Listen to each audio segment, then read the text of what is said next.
Quando a saudade aperta, parece que o mundo diminui de tamanho, não é? É como se as paredes se fechassem ao nosso redor e o ar ficasse mais pesado. Você já sentiu isso? Essa sensação de que o peito vai explodir, mas ao mesmo tempo parece vazio. Hoje, nos próximos 30 minutos, você vai descobrir 3 passos simples, mas profundos, inspirados nas lições de Divaldo Franco para transformar essa dor em luz. Não estou falando de esquecer quem partiu, jamais. Estou falando de honrar essa memória de uma forma que cure, que transforme, que nos faça crescer. Respire fundo comigo agora. Inspire, segure e solte devagar. Sinta o ar entrando e saindo dos seus pulmões. Você não está sozinho nessa jornada. Fique comigo. Luzes de Divaldo, histórias que abraçam. Meu nome é Rafael e durante anos acompanhei relatos de pessoas que encontraram consolo nas palavras de Divaldo Franco. Foram centenas de depoimentos, cartas, mensagens, pessoas de todas as idades, de todos os cantos do Brasil e do mundo, compartilhando como os ensinamentos desse homem extraordinário transformaram suas vidas nos momentos mais difíceis. Mas nada, absolutamente nada me marcou tanto quanto a história que vou contar hoje. A história de João, um caminhoneiro do interior de Minas Gerais, que perdeu seu filho Gabriel, de apenas 8 anos, em um acidente que ninguém esperava. João tinha as mãos calejadas de tanto dirigir. Era um homem simples, daqueles que acordam antes do sol nascer e que conhece cada curva da estrada como se fosse o quintal de casa. Ele tinha um sorriso fácil e sempre carregava uma foto do pequeno Gabriel no painel do caminhão. Uma foto onde ele segurava um carrinho de brinquedo, sorrindo com aquela dentição ainda incompleta, típica da idade. Gabriel era o tipo de criança que fazia amizade com qualquer pessoa. Na escola, os professores diziam que ele tinha um dom especial para consolar os colegas quando alguém se machucava no recreio. Era como se, aos 8 anos, ele já carregasse uma sabedoria antiga sobre o amor e a compaixão. Nesta jornada de meia hora, vou contar em detalhes como João, após tocar o fundo do poço da desesperança, aplicou 3 atitudes simples ensinadas por Divaldo Franco e redescobriu não apenas a alegria de viver, mas um propósito maior para sua existência. E tudo isso sem negar a saudade, sem fingir que a dor não existia. Esta não é apenas a história de João. Pode ser a sua história também. Era uma quinta-feira, 23 de março. João se lembra da data como se fosse ontem.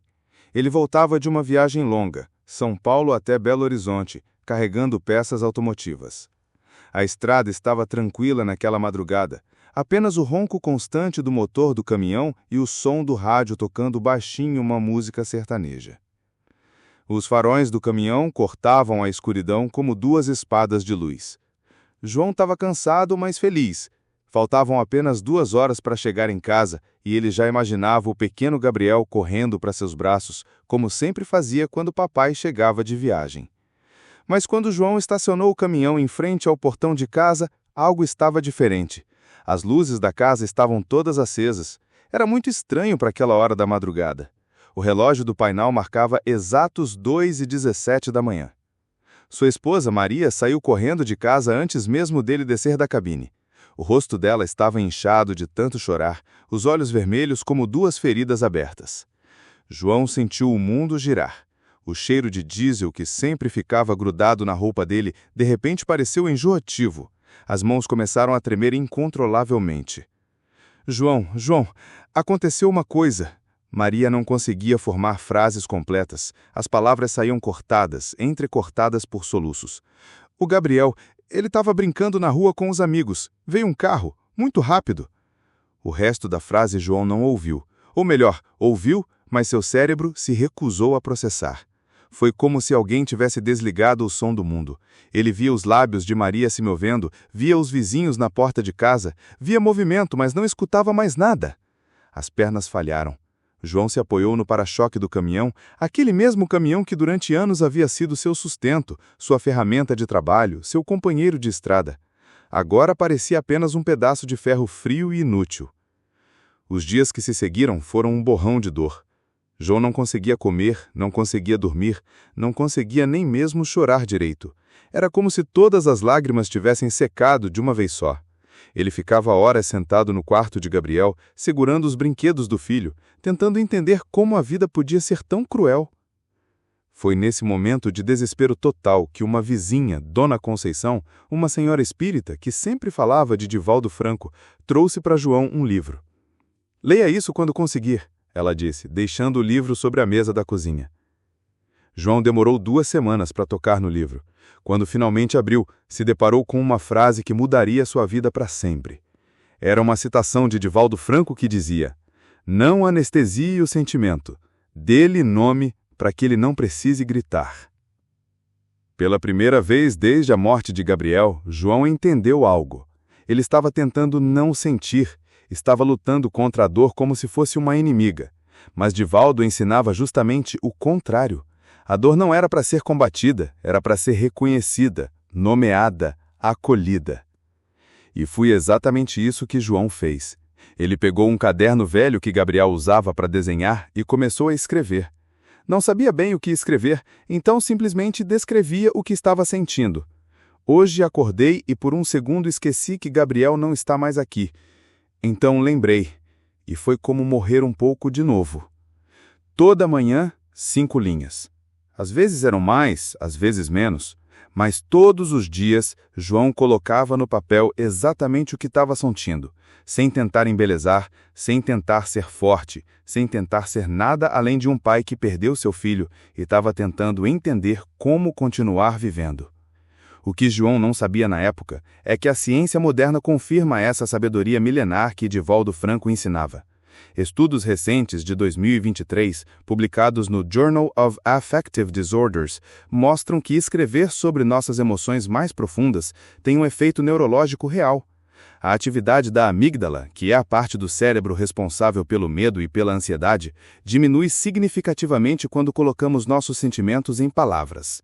É como se, ao nomear nossa dor, tirássemos dela o poder de nos controlar silenciosamente. A dor nomeada é uma dor que pode ser processada, elaborada, transformada. Pause aqui por um momento. Se você também está atravessando um luto, seja pela morte de alguém querido, seja pelo fim de um relacionamento, seja pela perda de um emprego ou de um sonho, pegue um papel agora. Não precisa ser nada especial, pode ser qualquer papel.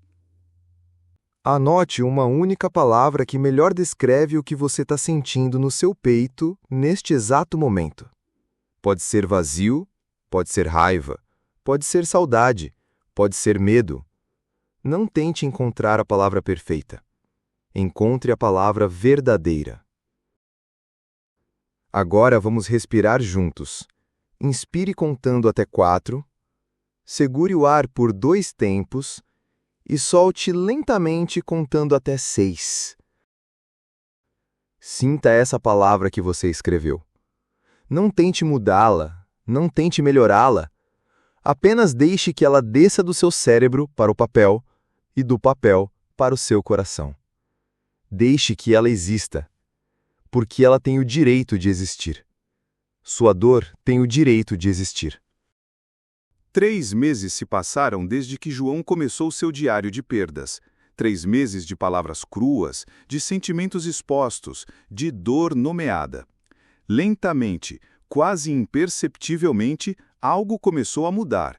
A dor continuava lá, mas não era mais aquela dor paralisante dos primeiros dias. Era uma dor que tinha forma, que tinha cor, que tinha nome. Foi então que João decidiu fazer uma viagem diferente. Em vez de pegar uma carga qualquer, ele decidiu levar sua família para Salvador, para conhecer a Mansão do Caminho, aquele lugar sobre o qual Dona Conceição tanto falava, onde Divaldo Franco havia dedicado sua vida aos necessitados. A viagem de Belo Horizonte até Salvador durou 12 horas. João dirigia em silêncio, Maria ao seu lado, folheando revistas sem realmente lê-las, cada um perdido em seus próprios pensamentos. O caminhão que antes era carregado de mercadorias, agora levava apenas eles três, João, Maria e a presença invisível, mas constante, de Gabriel. Quando chegaram à mansão do caminho, João ficou impressionado. Não era apenas um prédio, era praticamente uma cidade. Ruas inteiras dedicadas à educação, à saúde, ao cuidado com quem mais precisa. Crianças correndo de um lado para outro, adultos trabalhando com propósito, idosos sentados à sombra das árvores contando histórias. João e Maria se juntaram a um grupo de visitantes que estava sendo guiado por uma voluntária.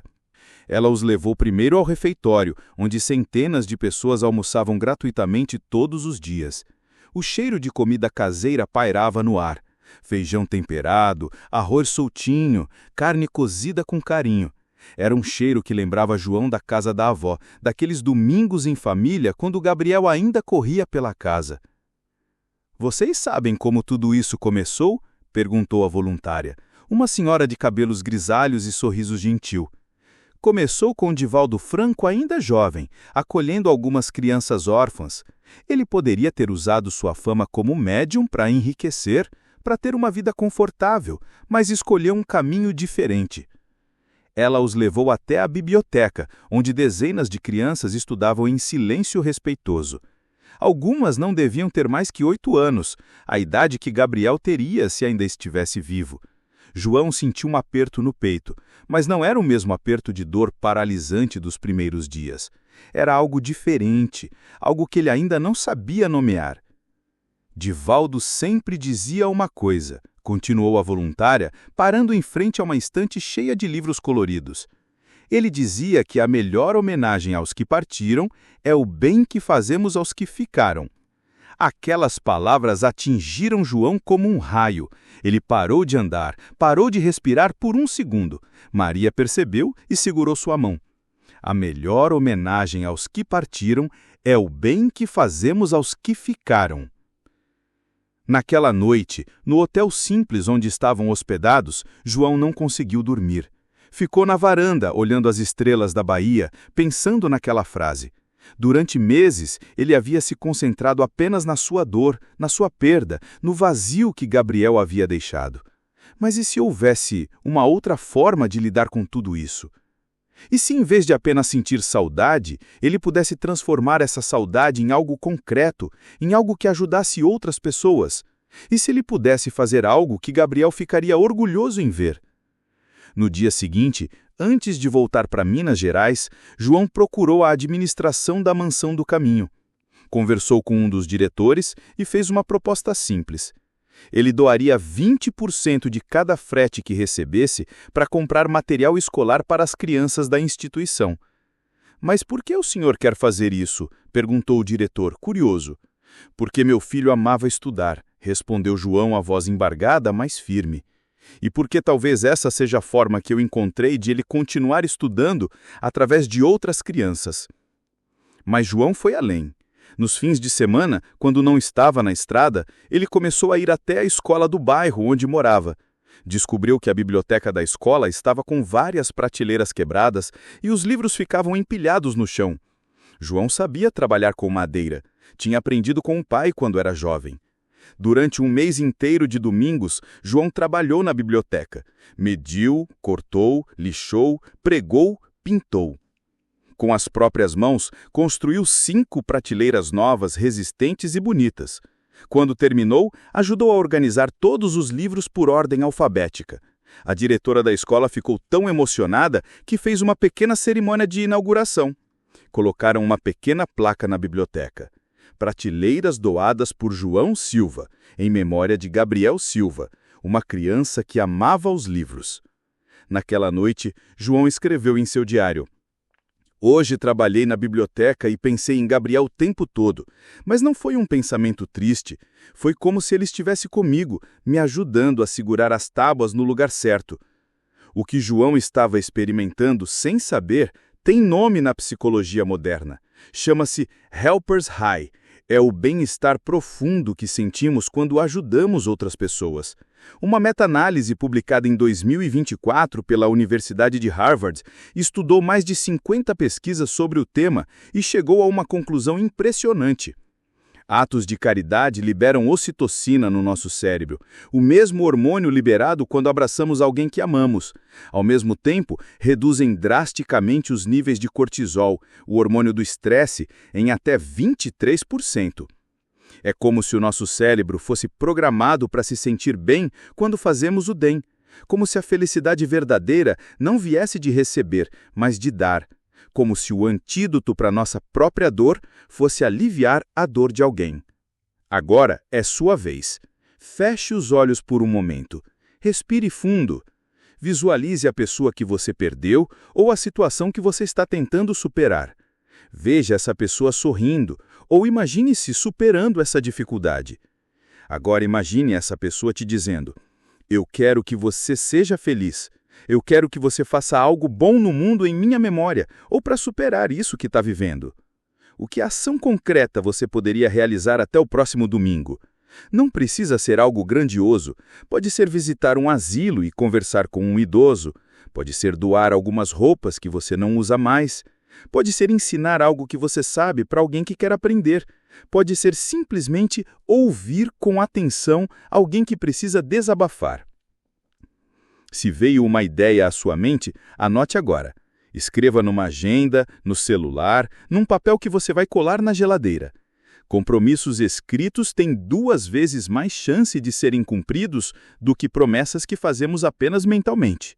Lembre-se, sua dor pode ser transformada em amor ativo. Sua saudade pode se tornar uma força que move o mundo para melhor. 6 meses haviam se passado desde a morte de Gabriel. João continuava escrevendo em seu diário todos os dias, continuava doando parte dos seus fretes para a mansão do caminho, continuava trabalhando como voluntário na biblioteca da escola. A dor ainda estava lá, mas agora ela tinha companhia, tinha propósito, tinha direção, tinha esperança. Era uma madrugada chuvosa de setembro quando algo extraordinário aconteceu. João estava voltando de uma viagem para o Rio de Janeiro, dirigindo pela Via Dutra. A chuva era intensa, daquelas que fazem a gente dirigir devagar e com cuidado redobrado. O limpador de para-brisa trabalhava incansavelmente, num ritmo hipnotizante. Por volta das 3 da manhã, João se sentiu cansado e decidiu parar num posto de combustível para descansar um pouco. Estacionou o caminhão numa área reservada para caminhoneiros, recostou o banco e fechou os olhos. Ligou o rádio numa estação que tocava música clássica, uma novidade para ele, que sempre ouvia sertanejo. Mas em vez de música, começou a tocar uma gravação antiga. Era a voz inconfundível de Divaldo Franco, numa palestra sobre a imortalidade da alma. João nunca havia escutado Divaldo falando, apenas havia lido seus livros. A voz era suave, pausada, cheia de uma sabedoria tranquila. A morte, dizia Divaldo na gravação, é apenas uma mudança de estado, como a água que vira vapor, mas continua sendo água, como a lagarta que vira borboleta, mas continua sendo o mesmo ser em essência.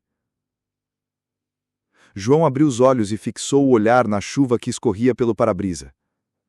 Pela primeira vez em meses, sentiu uma paz que não conseguia explicar. Não era alegria, ainda era cedo para a alegria, mas era uma paz profunda, uma sensação de que talvez, apenas talvez, Gabriel continuasse existindo de alguma forma. O amor nunca morre, continuava a voz de Divaldo no rádio. O amor é a única coisa no universo que transcende tempo e espaço. Quando amamos alguém verdadeiramente, criamos um vínculo que a morte física não pode quebrar. João sentiu os olhos marejarem, mas não eram lágrimas de dor. Eram lágrimas de algo que ele não sabia nomear ainda. Era como se uma porta se abrisse no peito, uma porta que havia estado trancada desde março. Naquela mesma noite, João teve um sonho. Um sonho tão vívido que parecia mais real que a própria realidade. Ele estava na estrada, dirigindo seu caminhão, quando viu uma figura pequena no acostamento. Era Gabriel, mas não um Gabriel de 8 anos. Era um Gabriel luminoso, sorridente, que parecia ter crescido, amadurecido. Oi, papai, disse Gabriel no sonho, se aproximando da janela do caminhão. Gabriel, meu filho, você tá bem? Onde você estava? João tentou descer do caminhão, mas Gabriel fez um gesto para que ele ficasse onde estava. Eu sempre tive bem, papai, e sempre tive perto de vocês. Vi quando você escreveu no caderno todos os dias. Vi quando você doou dinheiro para as crianças. Vi quando você fez as prateleiras na escola. Gabriel sorriu aquele mesmo sorriso banguela que João guardava na memória. Mas eu sinto tanto a sua falta, meu filho. Eu sei, papai, e isso é bom. Significa que nosso amor é verdadeiro. Mas agora eu preciso que você entenda uma coisa. Gabriel estendeu a mão e entregou para João um pequeno caminhãozinho de brinquedo, o mesmo que ele segurava na foto que João mantinha no painel. A estrada continua, papai. Para mim e para você. Eu tô numa estrada diferente agora, mas ainda é uma estrada. E você precisa continuar na sua estrada também. Mas agora você já sabe que as estradas se encontram de novo. Sempre se encontram. João acordou com o brinquedo na mão. Literalmente. Quando abriu os olhos, estava segurando o pequeno caminhãozinho que Gabriel havia ganhado no último aniversário, o mesmo da foto no painel. Ele olhou ao redor confuso. Como aquele brinquedo havia parado na cabine do caminhão? Ele tinha certeza que o havia deixado no quarto de Gabriel, em casa. Mais tarde, João descobrirá que Maria havia colocado o brinquedo na mochila dele antes da viagem, como uma forma de levar Gabriel junto na estrada. Mas naquele momento, para João, aquilo foi muito mais que uma coincidência. Foi um sinal. A filosofia espírita, que Divaldo Franco dedicou a vida inteira a ensinar, nos fala sobre a lei de causa e efeito de uma forma muito diferente do que normalmente entendemos. Não é uma lei de punição como muitos pensam. É uma lei de recomposição emocional, de crescimento, de aprendizado. Segundo essa visão, nada do que vivemos é em vão. Cada dor tem um propósito. Cada perda nos ensina algo sobre o amor. Cada despedida nos prepara para um reencontro futuro. Nossos atos de amor, nossa dedicação, nosso cuidado com outras pessoas, tudo isso cria ondas positivas que se espalham pelo universo de formas que nem conseguimos imaginar. As pesquisas científicas mais recentes sobre luto também apontam para essa direção. Um estudo fascinante de 2022, realizado pela Universidade de Oxford, analisou mais de 1.000 pessoas que haviam perdido entes queridos e relatavam ter sonhos significativos com essas pessoas. O que os pesquisadores descobriram foi surpreendente. Pessoas que interpretavam seus sonhos como visitas espirituais ou sinais de continuidade apresentavam índices de depressão significativamente menores 6 meses depois da perda. Não porque estavam negando a realidade da morte, mas porque haviam encontrado uma forma de manter o vínculo amoroso de uma maneira nova. É como se o cérebro humano fosse naturalmente programado para buscar continuidade, para encontrar formas de manter vivos os laços que realmente importam. E quando encontramos essas formas, seja através da espiritualidade, seja através do serviço aos outros, seja através da memória ativa, nossa capacidade de cura se acelera exponencialmente. Vamos fazer uma visualização juntos. Feche os olhos e respire profundamente.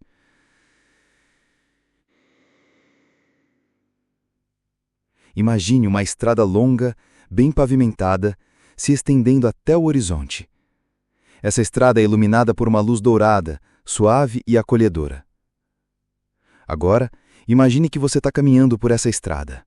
Você não está sozinho.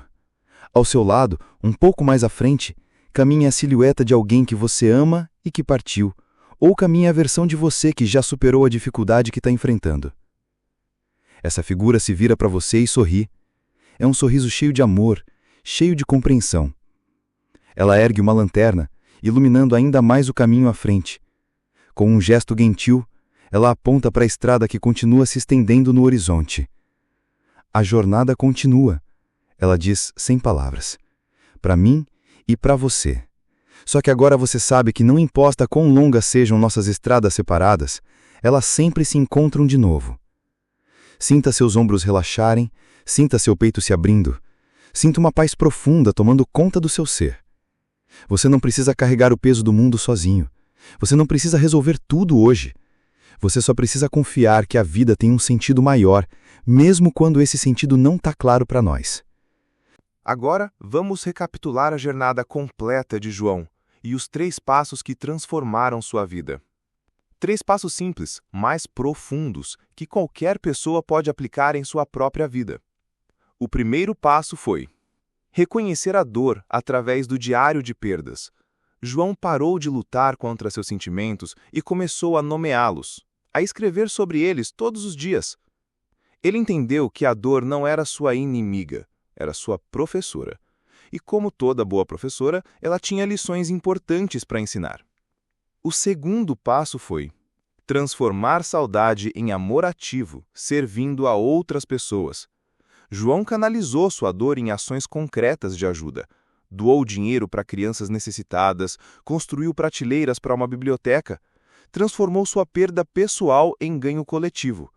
Ele descobriu que a melhor forma de honrar quem partiu é fazer o bem para quem ficou. O terceiro passo foi confiar na continuidade da vida, conectando-se a um sentido maior. João abriu seu coração para a possibilidade de que a morte não fosse o fim, mas uma transformação. Ele encontrou paz na ideia de que o amor verdadeiro transcende as limitações físicas e que todos nós fazemos parte de uma tapeçaria cósmica muito maior do que conseguimos enxergar. Estes 3 passos não eliminaram a saudade que João sentia de Gabriel. A saudade continua lá até hoje, mas agora é uma saudade diferente.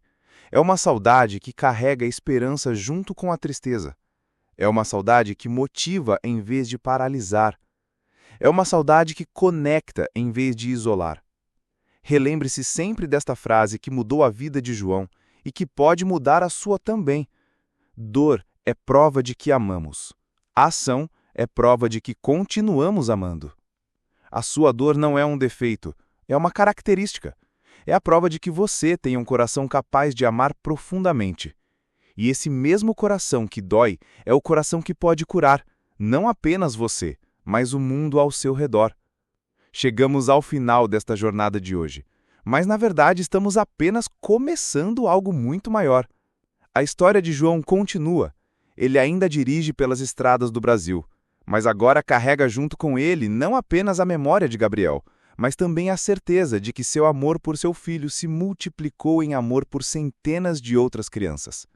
A biblioteca da escola onde ele fez as prateleiras se tornou um ponto de encontro para toda a comunidade. Crianças que não tinham onde estudar agora têm um lugar seguro e organizado para aprender. E cada vez que uma dessas crianças abre um livro, um pouco de Gabriel continua vivo no mundo. Se essa história tocou seu coração, se estes ensinamentos de Divaldo Franco fizeram sentido para você, clique no sininho para não perder os próximos episódios desta série. Estamos apenas começando uma jornada de 15 episódios, cada um com uma lição preciosa para quem está buscando luz em momentos de escuridão. Amanhã, no episódio 2, eu trago para você Carta de Esperança a Pais em Luto. Uma história que aprofunda ainda mais o diálogo entre pais e filhos que partiram e que mostra como o amor pode ser a ponte entre 2 mundos. Mas antes de irmos embora, eu tenho um pedido especial para você. Compartilhe esse episódio com alguém que precisa ouvir essas palavras. Você sabe quem é essa pessoa. Talvez seja alguém da sua família, talvez seja um amigo, talvez seja um colega de trabalho. Existem milhões de pessoas no mundo passando pela mesma dor que João passou. E talvez sua atitude de compartilhar seja exatamente o que elas precisam para começar sua própria jornada de cura. Na descrição desse episódio, você encontra o link para baixar gratuitamente o Guia Prático de Luto Consciente, um resumo em PDF dos 3 passos que vimos hoje, com exercícios práticos que você pode fazer no seu próprio ritmo. E aqui vai minha pergunta final para você. Qual dos 3 passos mais tocou seu coração hoje? Foi o reconhecimento da dor? Foi a transformação da saudade em amor ativo? Ou foi a confiança na continuidade da vida? Deixe sua resposta nos comentários. Eu leio cada um deles, e sua experiência pode ser exatamente o que outra pessoa precisa ouvir. Lembre-se sempre, você não está sozinho nessa jornada.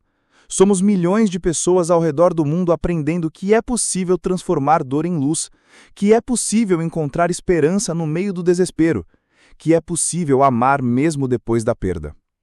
Até amanhã, que a luz de Divaldo Franco continue iluminando nossos caminhos, e que a memória de todos aqueles que amamos e que partiram seja sempre uma bênção que nos impulsiona para frente, nunca um peso que nos puxa para trás. Um forte abraço e até a próxima jornada.